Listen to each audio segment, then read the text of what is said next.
the Essenes embodied Jesus Christ. The story of Jesus most likely began around 100 years before the story begins, with his birth at the beginning of the Common Era. The first written version of the story is the Gospel of Mark that dates from 70 Common Era, about 40 years after the story says Jesus died. This is also the time of the Jewish revolt against Rome and the defeat and expulsion of the Jewish people from the Promised Land.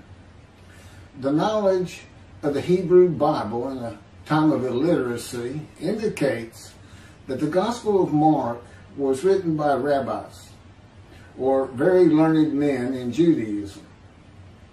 Men who decided they needed to write down this story that had been circulating by word of mouth and storytelling for as many as 170 years, beginning with the founder of the Judaism sect of the Essenes, the prolific writers of the Dead Sea Scrolls, to make money.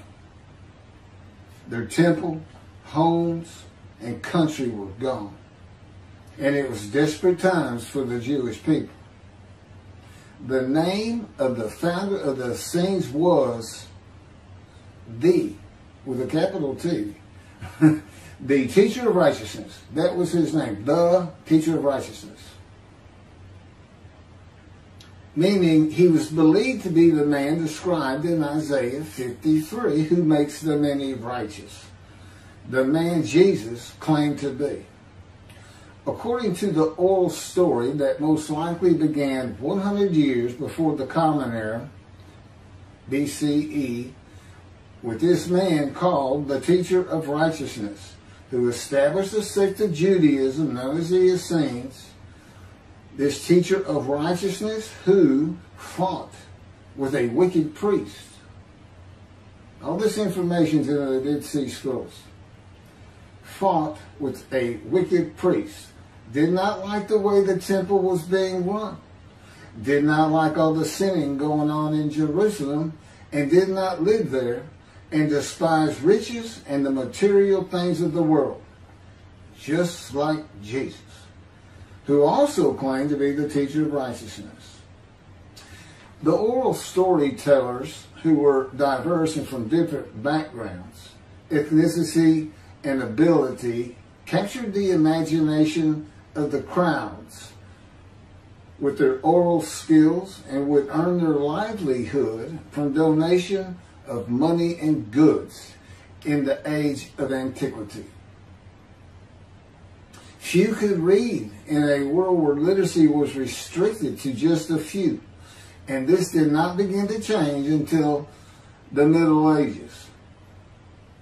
While the earliest forms of written communication date back to about 3,500 to 3,000 BCE, literacy remained for centuries a very restricted ability closely associated with the exercise of power.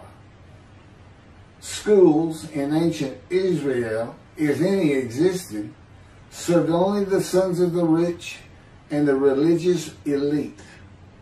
Storytellers in general would be very learned men, captivating the imagination of the crowds at the gates and the meeting places of Jerusalem, with tales that people of a harsh and brutal time wanted to believe in.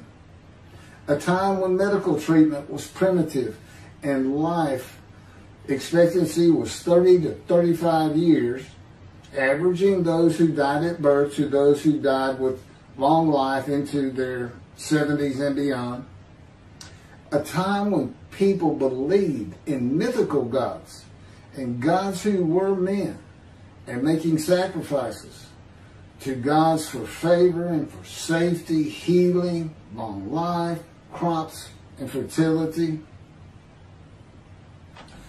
The Dead Sea Scrolls are generally thought to have been produced by the Essenes No one really doubts it anymore.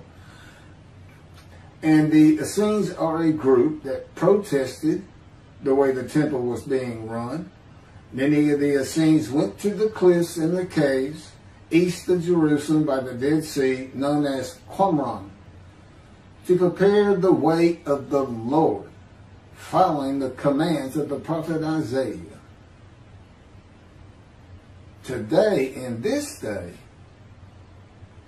the day of the Lord, because the land burns again, the Jewish people have returned, and Jerusalem and the ruined cities have been rebuilt, Elijah clears the way for the Lord.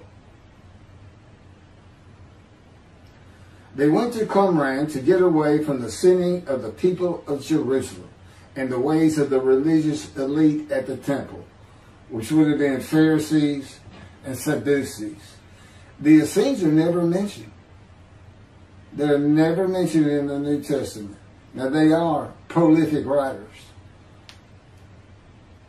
And they had their own gate. They had their own gate throughout the life of Jesus and for 40 more years until Jerusalem was destroyed. And back in 70 Common Era, when everything was being destroyed, that's when they put those scrolls deep into pottery, big pottery, and buried them.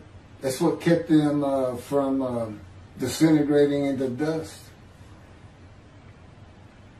And if you ever look it up, I mean, when I say prolific, there must have been many people, they were copyists. But they also did, well, I'm going to get to it. They made commentary on the scrolls. One of the first leaders of the Qumran community, again, was the teacher of righteousness, identified in the Damascus document and the Habakkuk Pesher. A Pesher is a type of commentary in Hebrew. In the Pesher literature, the teacher of righteousness is presented as a founding figure who directly clashed with an opponent called the wicked priest. Of course, we all know what Jesus went through with the religious elite, Sadducees, Pharisees, and the high priest. This was the wicked priest in his day, 100 years before the birth of Jesus. The man described in Isaiah 53 is often referred to the teacher because of verse 11, where God says, verse 11 of chapter 53 of Isaiah, where God says, "My righteous servant makes the many righteous." The teacher of righteousness and his followers left a library of information on his teachings, himself, and Scripture, and would seem to be the first of many men to claim or to be claimed by others that the man described in Isaiah 53. Jesus is not even the last.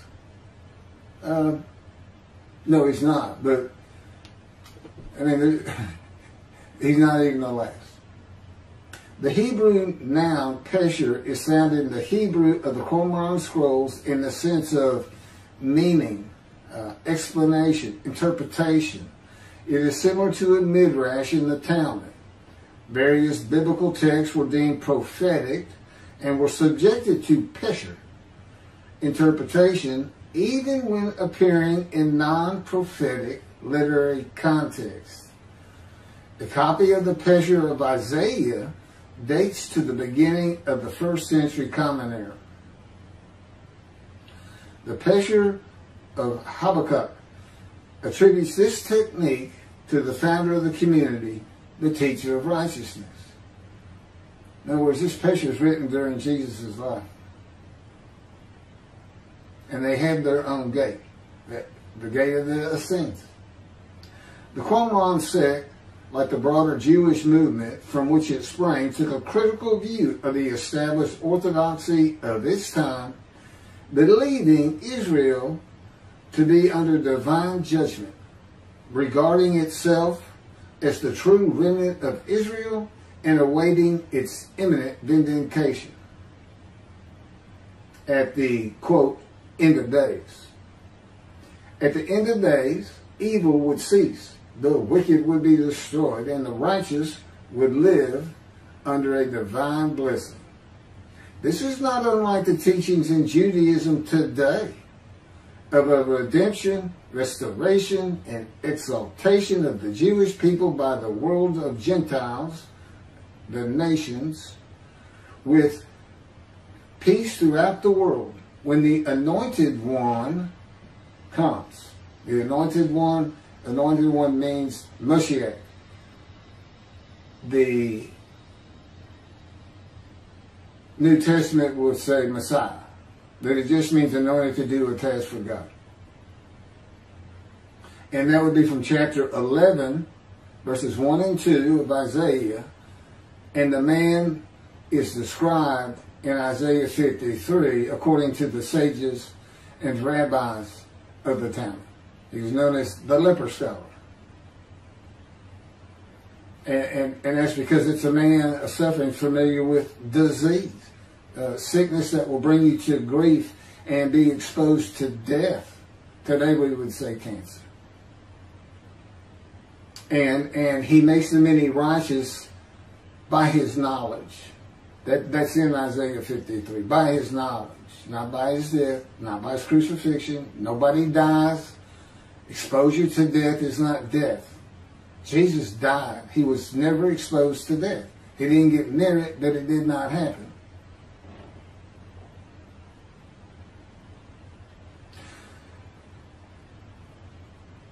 This time that the Essenes were waiting upon, that they thought was imminent, did not happen for them.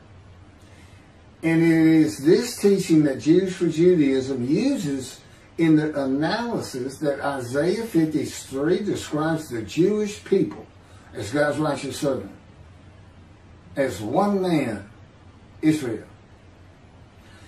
The persecution of the Essenes and their leader, the teacher of righteousness, probably elicited the sect's apocalyptic visions.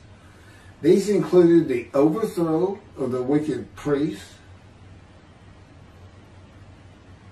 Jesus pointed an accusing finger at the high priest and told him, "You shall see me return." Oh, it sounds threatening to me. The wicked priests of Jerusalem and of the evil people, and in the dawn of the Messianic age, the recognition of their community as the true Israel. Josephus Flavius describes this sect, the Essenes. This is a man living at the time. People wrote back then, but you can't find anything written by Jesus or about Jesus until after the destruction of the temple.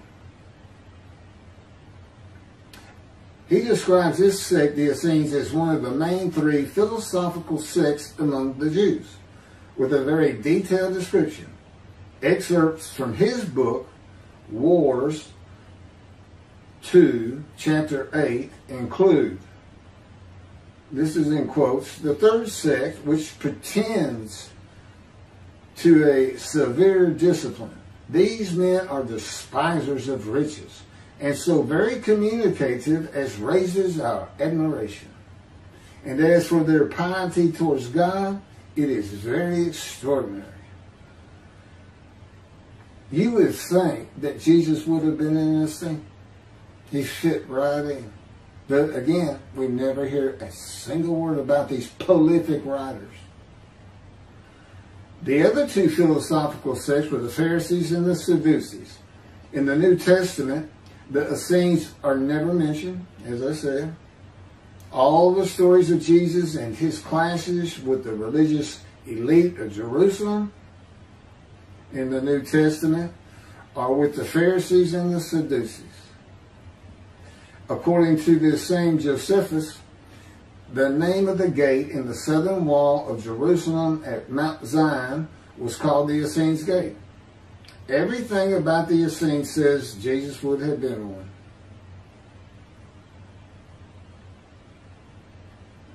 Peter and Paul, disciples later called apostles of Jesus, all said Jesus was the fulfillment of Isaiah 53.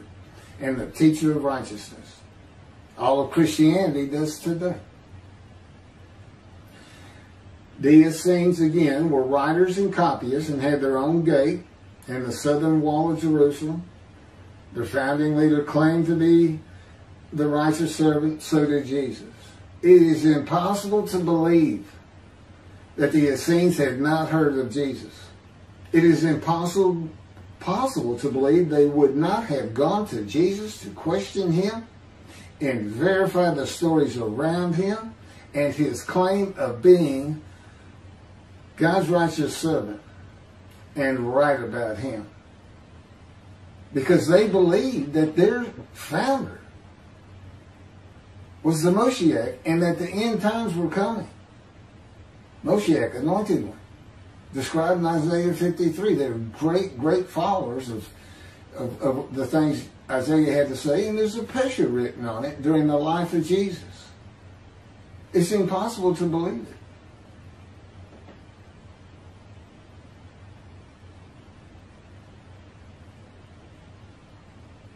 We're talking about a man that healed the sick, removed blindness, had the cripples walk, fed 5,000 people with 5 loaves of bread and 2 fish, walked on water, turned water to wine, raised the dead, was crucified, and 3 days later came back to life?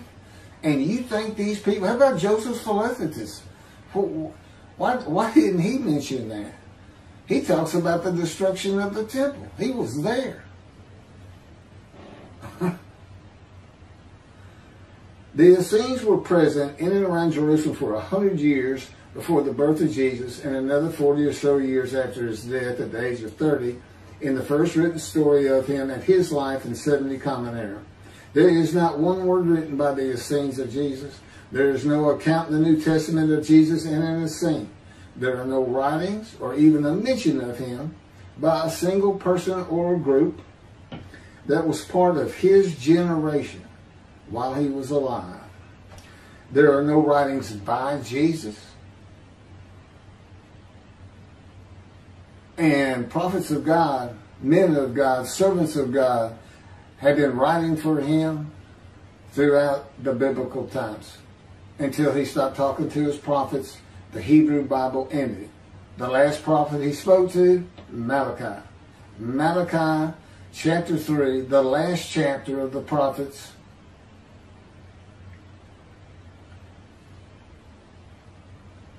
writes for God the prophetic announcement that he will return. He's going to come back. Now, I've already talked about the 5 prophecies of Jesus of when he will return, and every single one of them was false. He didn't return, and his generation sums it up. Those who pierced him with the spear on the cross, he says in the Revelation on the first page, verse 7, those who pierced me with the spear shall see me return. I'm coming back quickly.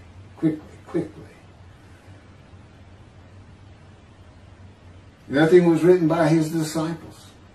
There are no writings by Herod or Pilate or any Roman newspaper, poem, or book of this man who healed the multitudes, fed the poor, walked on water, raised the dead, turned water to wine, was crucified and rose from the dead to human life, and then rose to heaven.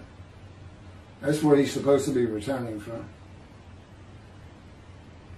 While there are 3 Gospels under the names of 3 disciples, they are all considered pseudepigrapha. In Greek, that means falsely attributed. Writings which were attributed to authors who did not actually write them. And they were all written long after the death of Jesus, these Gospels, full of quotes and teachings from Jesus himself. Quoted parables, long speeches, Sermon on the Mount, long sermons that could not be accurate if passed by word of mouth. There is only one answer. The Essenes themselves, these writers and the storytellers of the day, had put this story together. And even though the writers of the gospel knew full well these rabbis are learned men of the Hebrew Bible, they knew it didn't really fit. But you know what else they knew? Nobody could verify it. Nobody could check them. Nobody could check them. Now, I just did a video on the deceptions. The deceptive, well, it covers just Matthew. And there's 3 different stories of him and deceits in every one of them that you can go look up now. You can verify these things that I'm saying. I'm quoting them. I give the chapters, the books they come from. You can see Jesus changed Zechariah, verses 9 and 10, the verses, from riding an ass into Jerusalem and being crucified, as Jesus said all the prophets said of him, to what the prophet actually said. You can go look at it. He said he's going to go and defeat Rome, defeat the enemy in Rome, which in Jesus' time, in Jerusalem, and be king of the world, which at the time would have been the nations of the Middle East. And he would tell them all to surrender. That's actually, yeah, that's part of the verse itself, verse 10. And he would defeat the enemy and have the nations surrender and be king from sea to sea, lands into ocean. I mean, you can't get more deceitful than that. You can't lie greater than that. You're manipulating Scripture, God's holy word, manipulating it, deleting a verse 10, telling your disciples, you know, tell everybody these things. That's why he's telling them. Tell everybody these things. I'm going in. They're going to kill me. Okay. That's what the prophets say. Don't forget. I mean, that's what he's doing.